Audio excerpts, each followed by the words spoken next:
Sinisketch daw ako ni Mark ang gulo karandang. Pwede mo ba ipakita ngayon? Kaya ba? Ibalik, padala mo sa akin ha, yung i-screenshot mo. Picture naman, padala mo sa akin, tapos ipapakita ko next live ko. O, pati ka lang si Mark. Welcome to live, Mark. Thank you so much, Mark. Napaka-talented mo naman.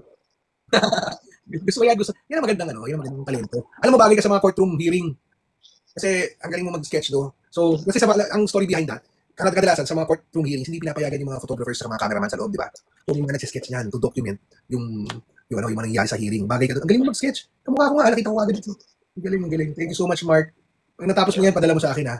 Ako, hindi. Basta mo ko sa skills mo, sa talent mo. Bukod sa sketching, collector ka din ba? Uy.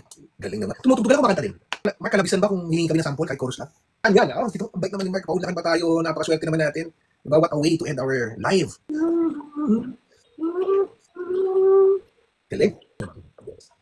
No rush, Mark. No, appreciate ko na you took some time para i-sketch ako. And you're doing a great job, as I can see. Thank you so much. No? So keep it up, Mark. No? I hope to see you sa mga gigs mo, sa mga toy convention, kung saan man. Maraming salamat, no? Mr. Mark Karandang. Thank you so much. Mark, taga saan ka, Mark?